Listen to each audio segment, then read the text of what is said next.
Aujourd'hui, on va parler d'IA. C'est un terme très très à la mode, donc tout le monde parle d'IA partout. Et surtout d'IA et cybersécurité. Comment ces deux éléments-là marchent ensemble? Est-ce que c'est un plus pour la cybersécurité? Est-ce que c'est un moins? Quels sont les différents enjeux qui se présentent à nous en termes de cybersécurité par rapport au développement rapide et relativement soudain de l'IA ces dernières années? Et qu'est-ce que nous réserve? Enfin voilà, je ne suis pas devin, mais en tout cas quelques points de réflexion sur ce qui se présente par la suite. Et est-ce que ça change quelque chose sur nos pratiques de la cybersécurité? Donc, je me présente. Donc, moi, c'est Sébastien Hitzmann. Je suis le gérant et direction technique de Kiwi Backup et de 2LE. Donc, Kiwi, vous connaissez sans doute, on fait de la sauvegarde de données, j'y reviendrai plus tard. Et 2LE, on fait du développement d'applications métiers sur mesure. Et donc, j'ai ces deux casquettes-là, une casquette plus éditeur, une casquette plus prestation de service. Au sommaire, on va d'abord, la grosse partie du webinaire sera l'IA pour les attaquants. Qu'est-ce que les attaquants peuvent faire de l'IA d'un point de vue offensif? À quoi ça va leur servir? Quels sont les enjeux, etc. Donc sur la génération de contenu, sur le deepfake, la génération de code, etc., etc. Donc on verra différents exemples et différents types d'IA utilisés par les attaques. Et également, est-ce que l'IA peut apporter quelque chose pour se défendre? Donc, il y a aussi un certain nombre d'éléments à présenter sur ce point-là, sur la détection des attaques aidées par l'IA, sur le renforcement des infras aidés par l'IA. Et puis, on terminera, comme d'habitude, par une présentation rapide de Kiwi Backup sur ce qu'on fait nous et en quoi ça apporte aussi à la cybersécurité. Donc la première partie concerne surtout la partie attaque. Donc l'IA pour les attaquants, en fait, l'IA apporte énormément d'améliorations sur les techniques classiques. Donc on y verra tout à l'heure en détail, mais il n'y a pas de nouvelle attaque par IA. C'est pas une attaque spécifique IA, c'est du phishing, c'est des malwares, c'est différentes techniques existantes mais qui sont améliorées et dont les techniques sont beaucoup plus efficaces avec un petit peu d'IA. Alors pourquoi c'est un problème? Parce qu'aujourd'hui l'IA est à la portée de tous. Aujourd'hui n'importe qui peut prendre un abonnement ChatGPT, faire tourner des modèles d'IA sur sa propre machine, voire en entraîner un certain nombre de spécifiques pour des tâches particulières. Et aujourd'hui, la plupart de ces outils sont en open source, sont librement disponibles et évidemment disponibles aux attaquants et aux pirates en tout genre qui vont les utiliser massivement pour faire tout un tas de choses qu'on verra un peu plus tard. C'est également très très facile d'utilisation. Aujourd'hui, des outils comme ChatGPT, des LLM, c'est les Large Model Language. Donc c'est en gros la technologie derrière ChatGPT, mais qu'on peut héberger soi-même. Donc même s'il y a des restrictions en termes de sécurité sur les outils en ligne, rien n'empêche de les héberger soi-même et de faire sauter ces restrictions-là et de les entraîner ou de les customiser pour un usage offensif. Toutes ces ressources sont facilement accessibles aujourd'hui sur Internet. GitHub est bourré de ressources pour aider les attaquants à utiliser l'IA, etc., etc. Et l'IA sert surtout à passer à l'échelle. Aujourd'hui, quand on fait du phishing avec un mail rédigé par un humain, ça prend du temps de rédiger un texte. L'IA va rédiger ça en quelques secondes et est très très facilement automatisable et peut rédiger 10 000 mails différents en très peu de temps. Donc, ça permet de lancer des attaques beaucoup plus massives que ce qui est possible en utilisant la technique manuelle. Donc, c'est surtout ça, un des gros enjeux, c'est effectivement ce passage à l'échelle. Donc, quelques exemples de techniques classiques boostées par l'IA, donc notamment le phishing, qui est une des voies principales aujourd'hui des attaques récentes, c'est en fait le phishing. On envoie un mail, on se fait passer pour une entreprise quelconque, et on va rédiger un mail et inciter la personne à remplir le mot de passe ou à se connecter sur un faux site rédigé par l'attaquant. Donc, en quoi l'IA permet de faire ça mieux? Déjà, il va vous permettre de rédiger automatiquement les mails. Donc, on peut avoir des mails personnalisés. Donc, ici, on a bonjour Monsieur Châtelain, avec donc un nom qui est votre propre nom, avec une rédaction qui est faite en français sans faute d'orthographe. À une époque, on disait attention, le phishing, c'est quand il y a des fautes d'orthographe, c'est facile à repérer, etc. Aujourd'hui, c'est plus vrai parce que l'IA fait pas de faute d'orthographe, ou en tout cas pas plus qu'un humain normal, et peut faire des mails qui soient différents pour chacune des cibles individuelles.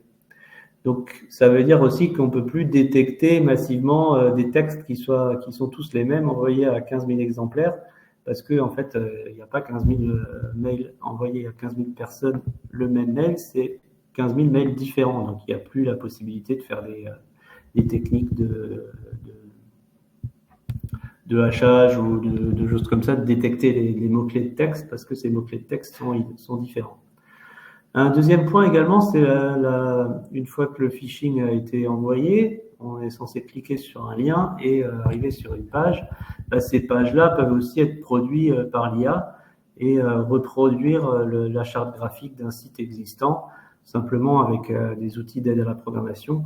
On lui donne le site existant, on lui dit j'aimerais reproduire ce site-là, cette charte graphique-là, avec juste un lien de login mot de passe, et l'IA peut aider à faire ça. Après, ça ne le fait pas automatiquement et c'est pas magique non plus, mais en tout cas, ça permet à des gens pas forcément formés à la programmation de faire des choses assez rapidement et efficacement. Donc, c'est aussi un des éléments qui permet de booster l'IA, booster le phishing par l'IA. Vous n'hésitez pas à poser des questions au cours de la présentation. Comme d'habitude, j'essaierai de regarder un petit peu les questions au fur et à mesure et d'y répondre soit à la fin du chapitre ou pendant que je parle.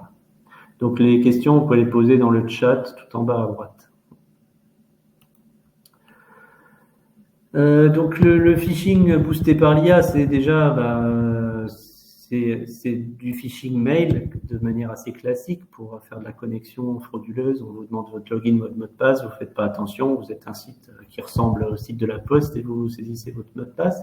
Mais ça peut aussi être du phishing personnalisé, ce qu'on appelle le spear phishing, c'est-à-dire qu'on va cibler quelqu'un en particulier, on va cibler un administrateur système de France Travail ou un opérateur qui a des droits, et on va essayer de récupérer des informations sur son profil, sur qui il est, qu'est-ce qu'il fait, est-ce qu'il a un chien, etc., etc. Et on va construire une attaque personnalisée pour cette personne-là. Donc là, manuellement, ça se fait. L'avantage de l'IA, c'est qu'on peut automatiser un certain nombre de choses et attaquer une personne en spear phishing, ça prend du temps, il faut rechercher les informations, etc. Si on peut automatiser ça avec de l'IA, l'attaquant va se retrouver avec la possibilité d'avoir des attaques ciblées et personnalisées pour 10 000 personnes dans une entreprise. Donc avec beaucoup plus de chances que cette attaque aboutisse et puisse répondre positivement à son attaque, quoi. Donc lui donner un accès au système. Un autre type d'attaque, c'est l'attaque de chatbot. Aujourd'hui, on voit de plus en plus de chatbots sur les sites internet. Ces chatbots sont souvent, alors parfois il y a des humains derrière, mais parfois il y a aussi des IA, et ces IA peuvent être contournées pour redonner des informations pertinentes. Donc il y a quelques exemples, là, je ne vais pas rentrer dans les détails sur ce point-là, mais attention, les chatbots peuvent aussi être des faux chatbots, et à la fois en tant qu'usager du chatbot ou en tant que concepteur de l'autre côté, attention aux informations qu'on peut divulguer à l'utilisateur. Par exemple, si je vais sur un chatbot, je donne mon numéro de compte ou mon numéro de téléphone, on va récupérer les informations du compte et les poster sur le chatbot. Mais personne ne garantit que la personne en face, c'est bien la bonne personne et que les informations qu'elle fournit, qui sont personnelles, n'ont pas été obtenues par un autre moyen. Par exemple, un phishing classique ou autre, ou fuite d'informations sur un autre site. Donc attention aussi à ces choses-là. On peut aussi maintenant faire du clonage de voix. Donc aujourd'hui, la voix des gens, la mienne par exemple, elle est sur YouTube partout. C'est assez facile de prendre une IA et de dire voilà, je voudrais que monsieur machin dise ce texte-là.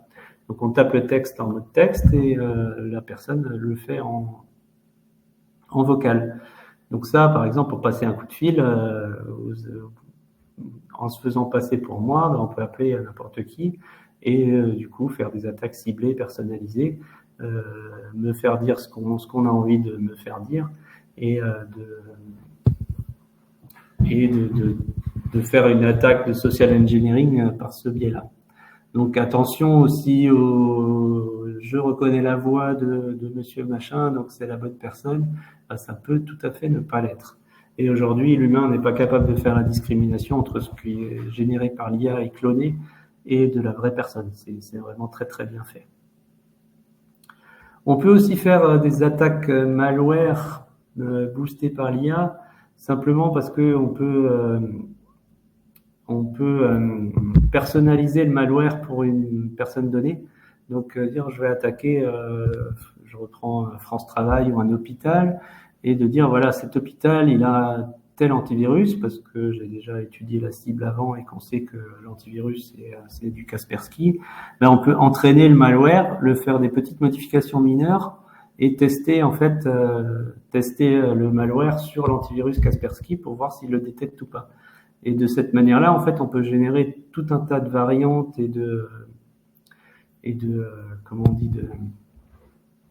d'alternatives à un malware pair et du coup de retrouver le mutant en fait qui va passer l'antivirus.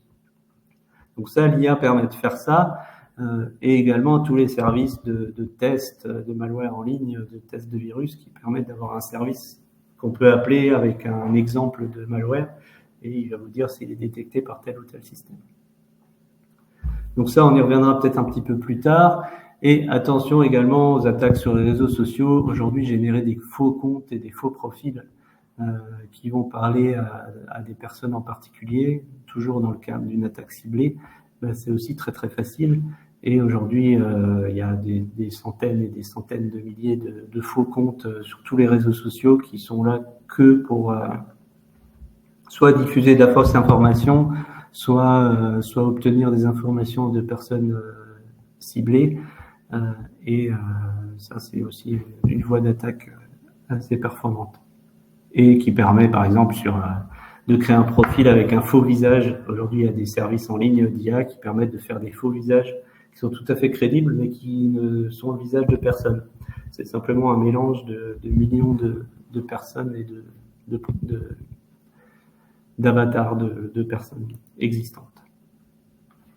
Donc le malware, ça j'en ai déjà un peu parlé, donc elles peuvent être en partie codées par l'IA. Donc l'IA aussi elle apporte pas mal aux développeurs pour améliorer un petit peu leur technique de codage, de programmation. Donc même si c'est pas magique, aujourd'hui ça permet à des gens qui sont pas informaticiens de métier d'apprendre à programmer, de se faire aider par l'IA et de commencer à développer des choses qui sont un petit peu plus pointues que ce que le faisait précédemment de ce qu'on appelait des script kiddies, en gros qui recopiaient des scripts existantes. Aujourd'hui, les scripts peuvent toujours marcher, mais modifier ces scripts, ça demande des compétences en programmation et aujourd'hui, l'IA permet de les apporter. Donc, on peut, par exemple, lui fournir un script qui marche pas et lui dire, voilà, je voudrais adapter ce script-là sur telle cible et l'IA va permettre de faire ça assez facilement. On peut également tester les malwares sur tous les antivirus du marché, ça je l'ai déjà dit, et donc adapter à la cible pour faire une version spécifique pour tel ou tel OS, parce qu'on sait que telle cible a du FreeBSD, on va pouvoir développer un malware spécifique et du coup chaque malware devient presque unique. Et donc la question qu'on peut se poser, c'est quid des antivirus qui analysent les signatures des fichiers. Aujourd'hui, ça c'est une technique qui est largement plus suffisante pour garantir qu'il n'y a pas de malware sur un système. Le principe de signature, c'est qu'on va récupérer le binaire d'un fichier et puis vérifier qu'il correspond à une signature. Évidemment, si chaque malware est différent pour chaque cible, ça marche plus. Il faut qu'il y ait un certain nombre d'attaques avec la même signature pour que ces techniques-là fonctionnent. Donc ça marchait bien jusqu'à quelques années. L'IA va sans doute permettre de... Alors, il y a déjà des systèmes de malware qui permettent de faire des variantes, mais l'IA va renforcer aussi cet aspect-là. Et donc, a priori, les antivirus classiques basés sur des signatures sont largement obsolètes et insuffisants aujourd'hui pour garantir une sécurité minimale. Il y a également les techniques d'attaque en brute force de mot de passe. Là, j'ai remis un petit schéma, ça fait toujours du bien de le rappeler, c'est combien de temps il faut pour casser un mot de passe de 4 caractères, de 6, 8, 10, 12, 14 et 16, qui utilisent uniquement des chiffres, des lettres, etc. Donc on voit que si on a un petit peu de temps, si on a 1 heure, par exemple, on peut casser un mot de passe de 8 caractères avec un ordinateur assez classique. Donc, si vous avez des mots de passe qui font 8 caractères, c'est pas suffisant. Alors, en quoi l'IA permet de faire encore mieux que ça, c'est qu'aujourd'hui, la plupart des gens, enfin, pas tous maintenant, mais utilisent des informations personnelles pour générer des mots de passe. Par exemple, des dates de naissance, le début de son nom, prénom, machin, plus le nom de son chat avec son département, plus la date de naissance. Ben ça, voilà, c'est des informations qui sont obtenables via d'autres sources et on peut utiliser l'IA pour générer des listes de mots de passe à tester pour une personne particulière. Donc ça, évidemment, à la main, c'est très compliqué.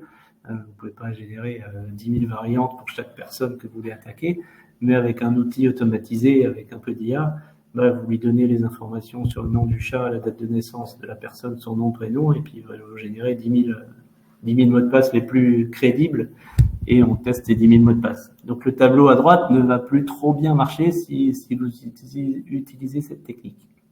Donc pour rappel, la meilleure technique pour faire des mots de passe sûrs, c'est des mots de passe aléatoires qui ne dépendent aucunement des informations personnelles et utiliser un gestionnaire de mots de passe style LastPass ou Chrome ou Google, enfin celui que vous voulez. Du coup, vous avez qu'un seul mot de passe maître que vous pouvez faire très très long à retenir et tous les autres mots de passe sont uniques et générés aléatoirement. Donc, on peut configurer la taille qu'on veut. Donc, si vous voulez pas être embêté, vous faites 12 caractères ou 14. Et là, on est à 9 millions d'années s'il y a des minuscules, des majuscules et des chiffres. Donc, ça laisse un peu de temps. Voilà, donc l'IA permet aussi d'améliorer les attaques en brute force et c'est pas négligeable non plus. Ensuite, on rentre sur une autre partie sur les attaques un peu spécifiques. C'est tout ce qui est deepfake. Alors un deepfake, c'est en fait un système qui va pouvoir, c'est de l'IA générative. Donc l'IA générative, en fait, est entraînée sur tout un tas de données et va être capable de générer quelque chose qui ressemble à. Par exemple, on peut lui demander, les IA génératives qu'on a vues, c'est Midjourney, par exemple, qui génère des images, et on peut lui demander, génère-moi un tableau de Dali avec Donald Trump à l'intérieur. Donc il va être capable d'identifier le style de Dali parce qu'il a vu des centaines de tableaux de Dali et il sait qui est Donald Trump, donc il va mélanger un peu tout ça et puis générer une image il va générer tous les pixels de l'image pour faire quelque chose qui soit ressemblant. Donc en quoi c'est un problème pour la cybersécurité, c'est que ces IA maintenant sont aussi capables de faire de la vidéo, de générer des textes, des vidéos, des voix, j'en ai parlé tout à l'heure, et même sont capables de le faire en temps réel. Donc on peut parler, par exemple là je parle avec ma propre tête, mais on peut imaginer qu'à la place de ma tête, on mette la tête de quelqu'un d'autre, ou de Donald, pas Donald Trump, hein, mais Donald, le personnage de dessin animé. Je sais pas si vous avez vu sur Google Meet, il y a cette possibilité-là de mettre des espèces d'avatars. et l'avatar reproduit en fait le mouvement des lèvres et les mouvements de la tête. Si je tourne la tête de droite à gauche, l'avatar va aussi tourner la tête. Et donc ça permet notamment de faire des faux discours. Je ne sais pas si vous en avez déjà vu, mais il y a eu des vidéos qui ont circulé avec des faux discours de Donald Trump, des faux discours de Obama. Et donc on peut faire dire n'importe quoi à n'importe qui avec ces outils-là. Donc ça, le principal problème, c'est tout ce qui est désinformation, fake news. Aujourd'hui, on a des grandes difficultés à savoir qu'est-ce qui est vrai, qu'est-ce qui est faux, et à faire la distinction. Et donc là, ça dépasse un peu le cadre de la cybersécurité, mais c'est un vrai problème aussi pour les démocraties d'aujourd'hui, et de savoir distinguer le vrai du faux et de pas tomber dans des théories un peu complotistes. Alors, j'avais mis un lien ici d'une vidéo, je vais essayer de la partager, mais je suis pas sûr que ça va marcher, donc je vais tenter. Partager. Je partage l'écran.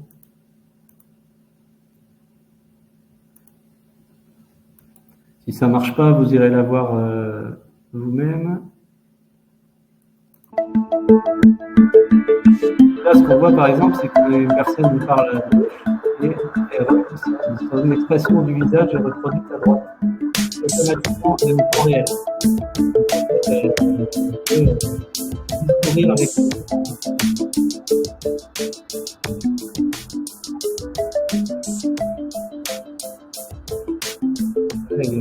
lumière générative, des vidéos.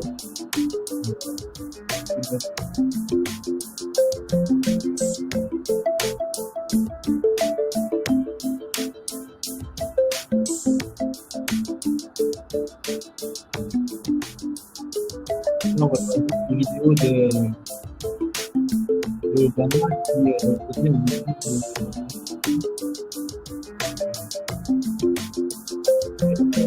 mouvement des mouvements de visage de manière assez convaincante.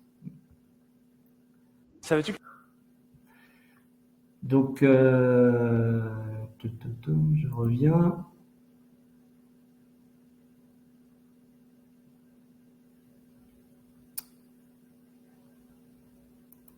Donc, vous me voyez toujours?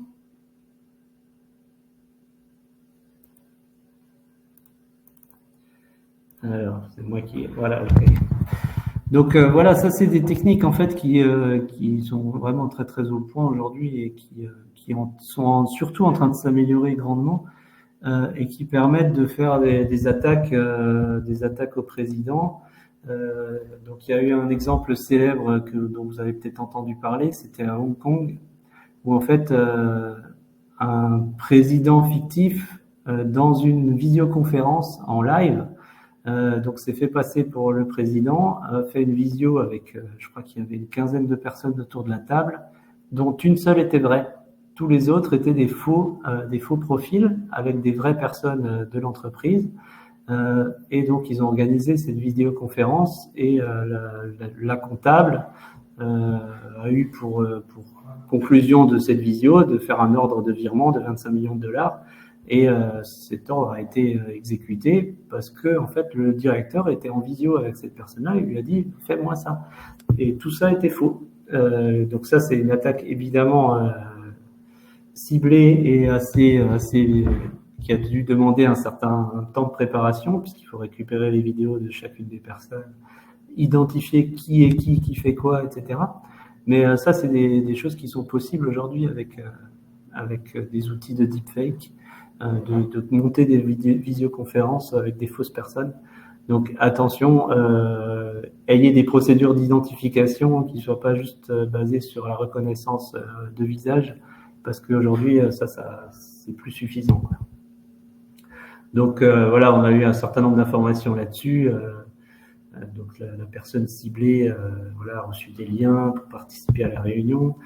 Les escrocs ont téléchargé au préalable toutes les vidéos de toutes les personnes présentes dans cette visio et donc elle a répondu aux ordres de son directeur. Donc on peut pas vraiment lui en vouloir.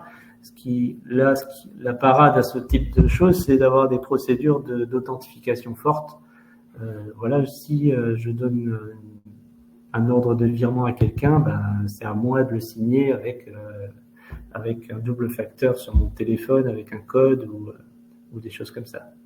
Donc ça, c'est des choses dont on peut se protéger avec un petit peu de techno.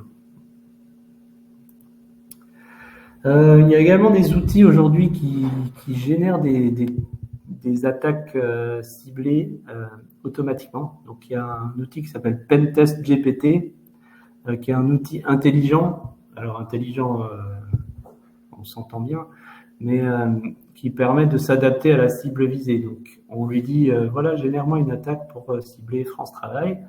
Le Pentest GPT va récupérer des informations, va essayer de voir quels sont les OS utilisés, va suggérer des éléments à tester, des attaques, et va lancer un pentest automatisé ciblé.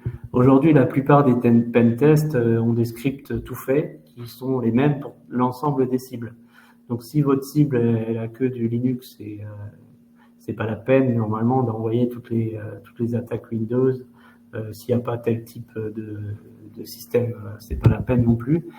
Voilà, les pentests aujourd'hui sont assez parfois un peu script. Voilà, cet outil-là permet justement d'adapter le script de testing à la cible et notamment aussi de faire des choses avec des scénarios, c'est-à-dire qu'on va tester des choses, si ça marche, on fait ça, si ça marche pas, on essaye une autre technique. Et aujourd'hui, les nouvelles techniques de LLM sont capables de faire ça. Donc aujourd'hui, ChatGPT va répondre à une question, mais va assez rapidement perdre le contexte global et n'a pas de stratégie. Aujourd'hui, les nouvelles techniques d'IA sont capables justement d'avoir une réflexion un peu à plus long terme et de dire voilà, j'ai commencé par tester telle méthode, ça fonctionne pas, je vais en essayer une autre, et d'avoir une sorte de réflexion dans le temps, ce dont aujourd'hui est incapable ChatGPT. Donc attention, dans le futur, c'est des choses qui vont sans doute s'améliorer et progresser. Donc aujourd'hui, Pentest GPT est capable de gérer, de répondre facilement à certains challenges de cybersécurité type Hack the Box ou Catch the Flag. Et aujourd'hui, il est capable de gérer des niveaux faciles et moyens. Mais voilà, attention, ces outils-là vont sans doute progresser dans l'année ou dans les années qui viennent et vont être capables sans doute d'être beaucoup plus performants. Le deuxième point sur des outils de ce type-là, c'est qu'on est capable, que Pentest GPT peut attaquer de manière ciblée de multiples cibles en simultané. Donc aujourd'hui, quelqu'un qui attaque 10 000 cibles va envoyer un script classique sur les 10 000 cibles et il va réussir à en attraper une dizaine, je ne sais pas. Ces techniques-là, aujourd'hui, permettent d'amplifier les attaques ciblées avec des techniques un peu plus avancées et surtout très rapides. Donc c'est beaucoup plus difficile aujourd'hui de se dire, moi, je ne suis pas une cible. Au pire, on va avoir quelques scripts qui disent qu'ils vont envoyer des choses de tests automatiques. Ces tests automatiques aujourd'hui ressemblent plus à ce qu'étaient des tests ciblés il y a quelques années. Donc attention à ces éléments-là. Donc en conclusion, c'est qu'il n'y a pas aujourd'hui de nouvelles techniques et stratégies d'attaque, mais surtout une amélioration conséquente des attaques existantes qui donne lieu en fait à une augmentation massive du volume d'attaque. Donc ça, on verra sur la partie défensive, c'est un des points clés. C'est qu'aujourd'hui, là où on avait 10 attaques préalables, aujourd'hui il y en a 1000. Et il faut savoir détecter ces 1000-là parmi l'augmentation de toutes les attaques, tout le trafic légitime. Donc, on a aussi, maintenant, ce que je disais tout à l'heure, des techniques de chaîne de pensée avec des LLM un petit peu intelligents et qui sont capables de faire des scénarios d'attaque. C'est ce que j'expliquais juste avant. Et donc, aujourd'hui, les attaques basiques sont des attaques ciblées avec un peu de réflexion grâce aux outils d'IA. Donc, voilà, le risque principal, c'est l'augmentation du volume d'attaque. Et le 2, c'est aujourd'hui, les techniques d'attaque sont plus intelligentes, entre guillemets, comme si avant vous étiez une cible avec un humain derrière. Aujourd'hui, il y a un humain derrière chacune des attaques, ou quelque chose qui simule un humain avec des systèmes d'IA. Donc voilà, c'est un vrai challenge pour l'avenir, d'essayer de détecter tous ces points-là et puis de trouver des parades pour parer toutes ces attaques. On le voit dans la presse aujourd'hui, il y a une augmentation massive des volumes d'attaques. Alors surtout parce que c'est déclaré, mais aussi parce qu'il y a beaucoup plus d'attaques et des systèmes qui ne sont pas assez bien protégés. Alors comment se protéger des attaques au président par voix au téléphone ou des choses comme ça? C'est d'avoir des procédures avec de l'authentification forte. Par exemple, vous pouvez expliquer à votre comptable qu'il ne doit pas obéir à un ordre vocal ou vidéo de virement, mais il doit... Alors certaines banques le font, vous avez une petite calculette et puis un code dessus, et ce code est unique et valable que pendant 2 minutes, et que les autorisations de virement doivent se faire avec ce code. Donc là, il n'y a pas de possibilité d'attaque, parce que même si une personne qui se fait passer pour vous envoie un ordre de virement, il verra bien que le code n'arrive pas, et où votre comptable va vous appeler et vous dire « Donne-moi le code pour le virement que tu viens de demander ». Et là, vous allez lui dire « Mais de quel virement on parle ?» Donc voilà, c'est des procédures de sécurisation qui sont importantes à mettre en place, et pas juste compter sur la reconnaissance vocale ou faciale des gens. Et donc ça, c'est effectivement une des techniques et des parades pour ce type d'attaque. Donc merci pour la question. Alors, là, sur cette partie-là, on va essayer de voir comment est-ce que l'IA peut nous aider à nous défendre aussi contre ces techniques-là, mais aussi les anciennes techniques. Et donc, pourquoi est-ce que la défense doit évoluer par rapport à cette problématique d'IA? Notamment, il y a quelques chiffres importants, c'est que le temps moyen d'impact, alors ce qu'ils appellent impact, c'est le temps entre la compromission initiale et le moment où il y a le crash, en gros, où l'attaque se déclenche. Aujourd'hui, en moyenne, il était de 5 jours et il est passé sur la dernière année à moins de 24 heures. Ça veut dire que les attaques sont plus automatisées et sont capables de se déclencher beaucoup plus vite. Donc ça laisse beaucoup moins de temps aussi pour les détecter, pour se rendre compte qu'il y a un petit souci, qu'il y a un malware qui a été installé et qui n'a encore rien chiffré sur votre disque dur.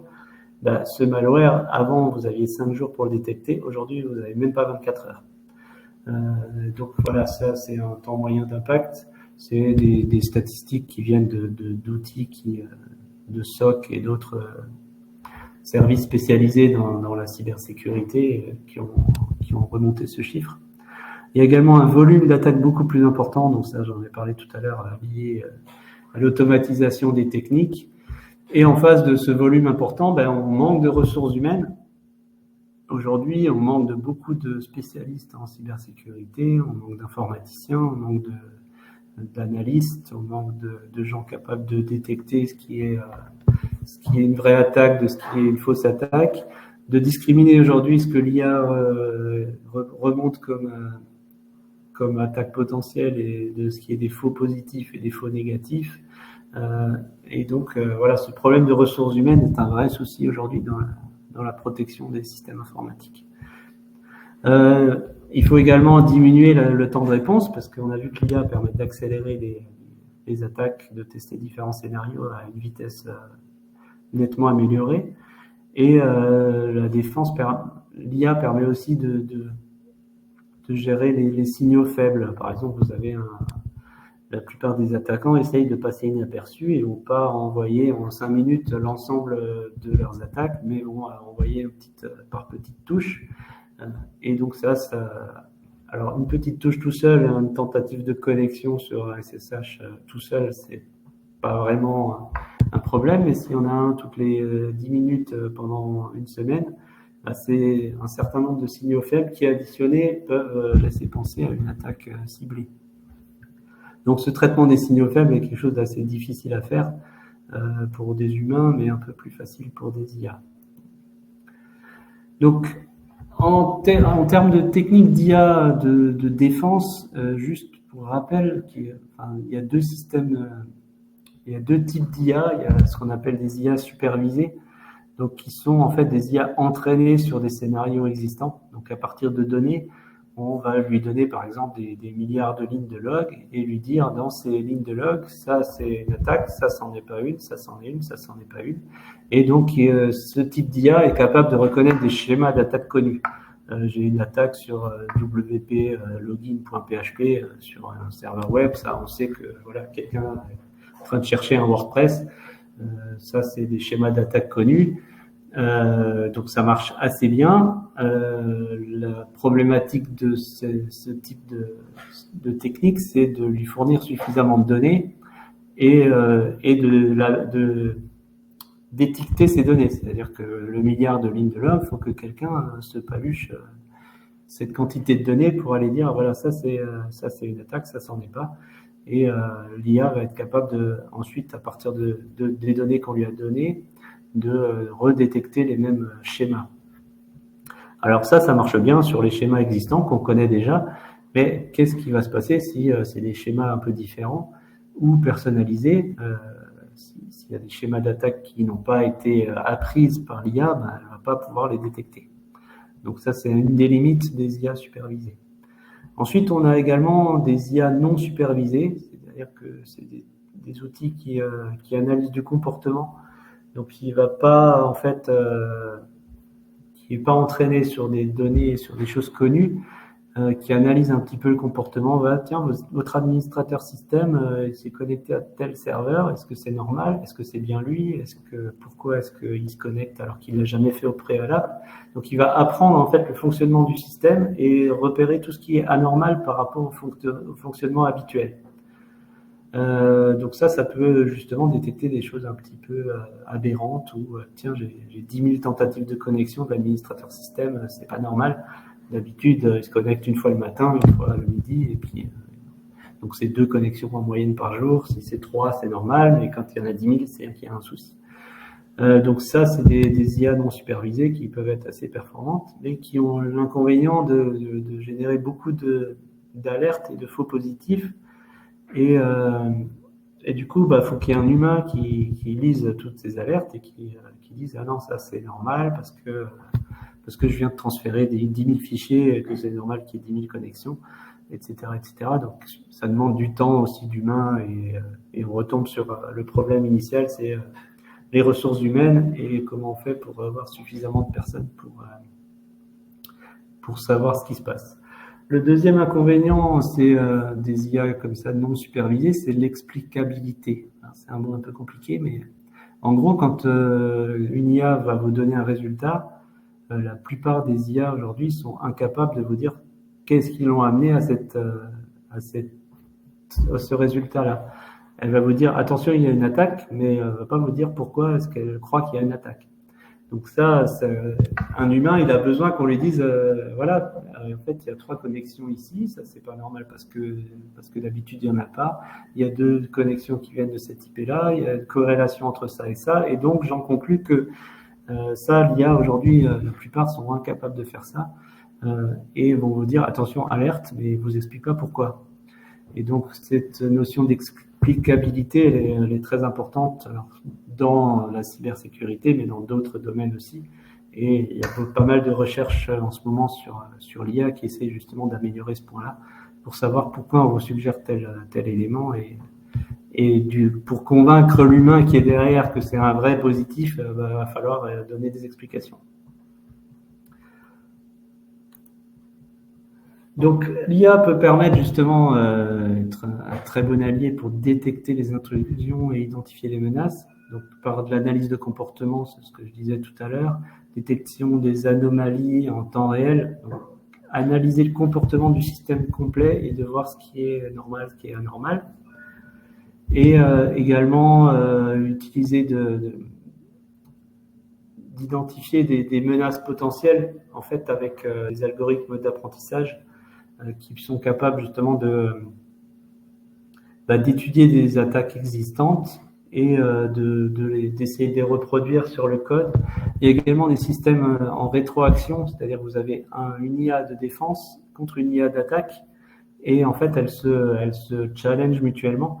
Et donc si l'IA de défense est capable de se défendre contre l'attaquant, l'attaquant va renforcer son apprentissage en disant tiens, cette attaque-là marche pas, je vais en essayer une autre, et ainsi de suite.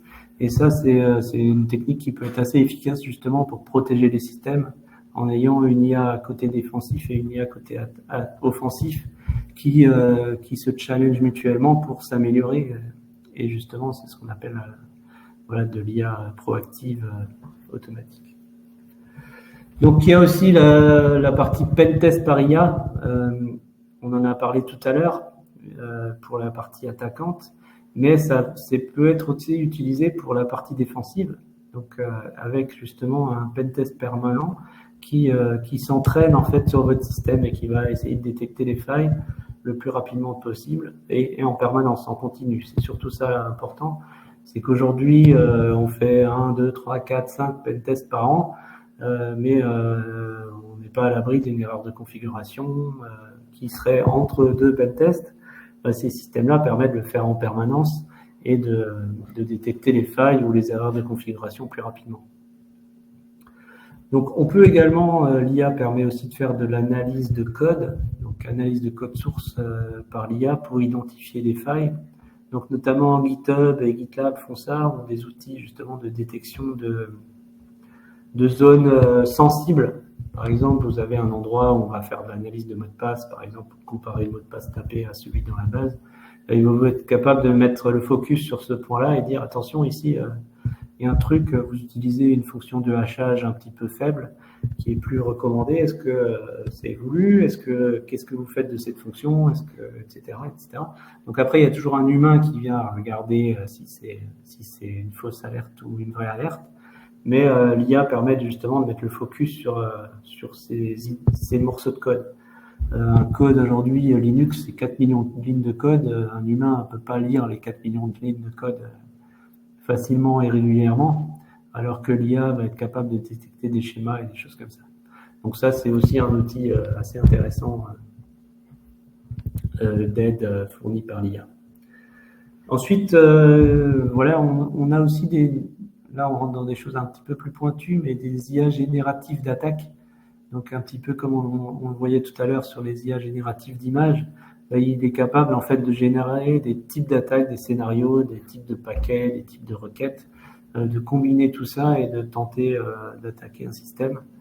Et donc, il peut être entraîné spécifiquement sur un réseau Windows, une attaque sur un service cloud, AWS ou autre, et d'avoir un entraînement spécifique pour générer des attaques. Donc ça, toujours dans le but de pouvoir les détecter derrière et de les analyser et de voir quelle attaque a réussi et évidemment de corriger les failles si des failles ont été utilisées.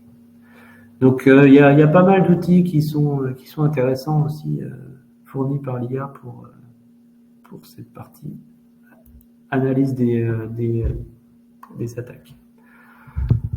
Donc, quels sont les enjeux aujourd'hui sur la partie défensive? Le premier, c'est l'explicabilité des alertes. Donc, c'est ce que j'expliquais tout à l'heure. Aujourd'hui, il faut un humain derrière qui discrimine les faux et les mauvais, les fausses et les vraies alertes. Aujourd'hui, l'humain, il est faillible. Donc, si on génère des centaines de milliers d'alertes, il y a des chances qu'il y en ait des vraies qui passent pour des fausses et qui passent à travers les mailles. Donc, c'est un peu compliqué. Donc, aujourd'hui, on trouve des EDR avec IA qui analysent l'ensemble des événements système de tout le système d'information. Mais comment est-ce qu'on gère les corrélations et comment on va gérer toutes ces alertes? Comment on gère l'historique des actions? C'est pas des choses qui sont évidentes. Et comment est-ce que l'humain est capable de gérer autant de données, d'avoir une vision aussi exhaustive que l'IA si il analyse ces centaines d'événements? C'est pas si simple que ça et ça pose plus de problèmes que ça n'en règle. Et donc l'IA peut aider, mais va jamais remplacer une analyse un peu plus intelligente des choses. Et l'augmentation du volume d'attaque pose un vrai problème de ressources humaines, justement, pour aider à analyser tout ça. L'IA, comme je disais, va détecter des choses à 99%, mais si vous multipliez par 1000 le taux d'attaque, vous multipliez, il reste les 1% qui restent, qui feront quand même 10 fois plus d'attaques réussies que si vous aviez pas de système intelligent. Donc c'est un sujet assez compliqué. Aujourd'hui, l'IA a quand même beaucoup plus d'impact sur la partie attaquante que défensive. Donc ensuite, on a aussi l'humain comme source des problèmes. L'IA va pas pouvoir remplacer l'humain qui fait des bêtises, quoi. Enfin, espérons. Aujourd'hui, la plupart des problèmes relevés par les pentests, etc., c'est des problèmes de configuration, c'est des erreurs humaines, c'est oups, j'ai oublié de fermer tel port, etc., etc. Ou j'ai cliqué sur un mail de phishing que je devais pas ouvrir, ou j'ai pas respecté les consignes, etc., etc. Donc on peut faire tout ce qu'on veut. À un moment, les systèmes d'information sont quand même au service des humains, et ces humains-là doivent quand même respecter les règles, et là, c'est une vraie source de problème aujourd'hui sur la cybersécurité. Au moins, la moitié des attaques sont liées à un facteur humain. Et les humains sont des ressources limitées. On ne peut pas multiplier les humains par 1000 en rajoutant des barrettes de RAM. Ça ne marche pas comme ça. Et donc, voilà. Donc, un des problèmes aujourd'hui, c'est ce manque de ressources humaine sur la cybersécurité. Donc ce qu'on peut imaginer, c'est qu'effectivement on est un humain un peu augmenté par l'IA aujourd'hui. C'est ce qui est permis en défense, c'est d'avoir des outils qui permettent de pré-mâcher le travail, en essayant de faire que ce pré-mâchement de travail ne fasse pas du masquage d'informations importantes, et que l'humain soit capable d'analyser ces données-là sans perturber la compréhension de ce qui se passe, quoi. Et à la fin, il faut quand même un humain qui prenne la décision. C'est pas l'IA qui va dire je coupe tout et je déclare à la CNIL qu'on a été attaqué. Il faut quand même que l'humain soit convaincu qu'il y ait vraiment une attaque, et que ce soit pas simplement une alerte d'une IA qui a dit voilà, gros incident de sécurité, on arrête tout. Il y a toujours un humain qui prend la décision finale et qui est lent par rapport à ce que fait la machine. Donc voilà, là on est plus sur des questions philosophiques que technologiques. Donc voilà pour cette partie-là. Sur la partie défense, donc je ne sais pas si vous avez des questions par rapport à ça.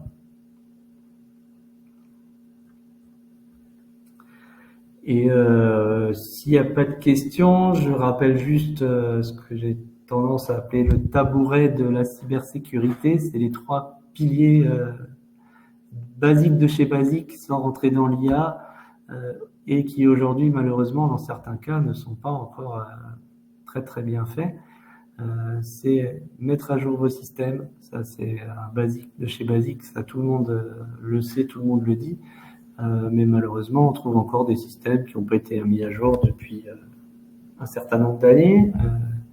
On a des gens qui utilisent encore du Windows 2008, etc., etc. Donc, attention, il y a des failles identifiées. Il n'y a pas besoin d'IA pour les exploiter. C'est très, très facile. Ensuite, former les utilisateurs. La partie humaine est toujours importante. Former les gens, savoir ce que c'est qu'une IA, savoir ce que c'est qu'un phishing, qu'est-ce que j'ai le droit de faire, qu'est-ce que j'ai pas le droit de faire, savoir choisir un mot de passe, savoir qu'il faut pas coller les mots de passe sur les post-it à côté du bureau, etc., etc. Tout ça, c'est de la sensibilisation, de la formation des ressources humaines. Et le 3e pilier, c'est de la sauvegarde. Ça, c'est les bretelles.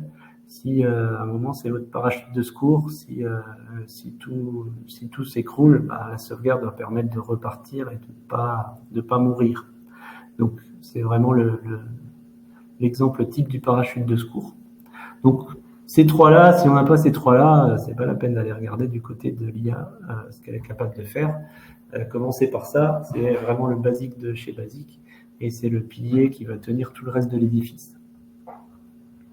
Après, on peut, voilà, on pourrait discuter sur d'autres éléments, etc. Après, ce qu'on met au-dessus, par-dessus, ces 3 couches-là, il y en a surtout, voilà, ça peut dépendre des systèmes, mais en tout cas, ces 3 éléments-là sont essentiels. Voilà, j'en ai fini pour la partie IA et cybersécurité, et je vais passer 5 minutes juste à vous présenter Kiwi Backup s'il n'y a pas d'autres questions. Donc je vais aller assez vite là-dessus puisqu'on a déjà pris un peu de retard. Donc juste Kiwi Backup en 2 mots. Kiwi, c'est une sauvegarde externalisée, immuable et avec un historique. Donc externalisé, ça veut dire que le système de sauvegarde n'est pas dans votre système d'information. Ça paraît évident et bête de le dire, mais quand on a un système de sauvegarde à l'intérieur du système attaquable par un cryptovirus, style disque dur externe branché sur la machine, NAS branché sur le réseau, etc., ça part avec. Une sauvegarde immuable, ça veut dire qu'elle n'est pas altérable. Aujourd'hui, la plupart des cryptovirus sont capables de détruire les sauvegardes quand elles sont accessibles. Notamment tout ce qui est snapshot, Windows, etc., sont détruites par les cryptovirus. Il fait ça automatiquement. Et avec un historique suffisamment long, parce que en fait, le temps de détection d'une attaque, aujourd'hui, la moyenne, elle est à 80... qu'est-ce que j'avais lu, 32 jours, un truc comme ça. Et donc, il faut avoir un historique assez long pour pouvoir revenir à la période avant l'attaque initiale. Donc, ces 3 caractéristiques-là sont essentielles sur une bonne sauvegarde. Alors, évidemment, Kiwi Backup, on répond à ces 3 critères-là, mais si vous avez d'autres systèmes de sauvegarde, assurez-vous qu'ils répondent bien à ces trois problématiques-là, et puis sinon, vous pouvez appeler Stéphanie qui se fera une joie de vous répondre. Donc, les 3 piliers, c'est déjà l'effectivité. Nous, on porte un regard assez attentif à ce que les sauvegardes fonctionnent. Donc, on est parfois un petit peu chiant avec nos clients parce qu'on les rappelle pour dire « telle machine, la sauvegarde ne marche pas. » Parce qu'une sauvegarde qui ne marche pas, elle ne sert à rien. C'est comme si vous ne faisiez rien. Et donc, c'est un peu dommage de payer un système de sauvegarde qui ne marche pas. Le deuxième point, c'est la performance. La sauvegarde, elle doit se faire rapidement pendant la nuit sans impacter les utilisateurs courants. Et le troisième point, c'est le monitoring, c'est qu'il faut que vous sachiez si la sauvegarde a fonctionné ou pas fonctionné. Donc sur deux machines, c'est assez facile, vous avez un mail de rapport, mais quand on a, comme certains de nos clients, plus de 1000 machines déployées, le mail, c'est bien, mais personne ne va lire 1000 mails tous les jours. Donc on fournit des outils justement pour analyser le parc machine, l'environnement d'exécution de toutes ces machines-là et de savoir si le backup est effectif et sinon depuis quand il est plus effectif et d'avoir des outils pour analyser le problème. Donc la partie monitoring est vraiment très importante. Il ne suffit pas de poser un script et de lui faire copier les fichiers. Il faut s'assurer aussi que ces fichiers sont bien copiés et que ça fonctionne bien. Donc ça, c'est vraiment un élément essentiel. Donc on a 2 offres aujourd'hui, une Kiwi Cloud et une Kiwi Santé, toutes les 2 certifiées ISO 27001 et HDS pour la partie santé. Donc HDS, hébergement de données de santé, hébergé 100% en France, sécurisé, chiffré, etc. Je vais passer les détails. Un outil très très simple à utiliser, automatique, ça doit être effectif, ça doit fonctionner. Vous n'avez pas besoin de vous préoccuper de la sauvegarde tous les jours. Il faut se préoccuper des soucis qu'il peut y avoir si jamais il y a une machine qui est déconnectée ou autre, mais ça doit être à la marge avec des systèmes efficaces, optimisés, dédupliqués, etc., etc. Donc nos solutions essayent de vous faire gagner du temps, sont accessibles en marque blanche et sur la plupart des plateformes. Donc les plateformes classiques, entre guillemets, Windows, Linux, Mac, mais également tout ce qui est cloud to cloud. Donc on est capable aussi d'aller sauvegarder les données du cloud, donc d'Office 365, des NAS Synology, Google Workspace, à la fois Mail et Drive. Et donc ça, du coup, de notre cloud vers le cloud directement de Microsoft ou Google. Et donc aujourd'hui, voilà, on supporte quasiment la totalité des plateformes où il y a des données importantes à sauvegarder.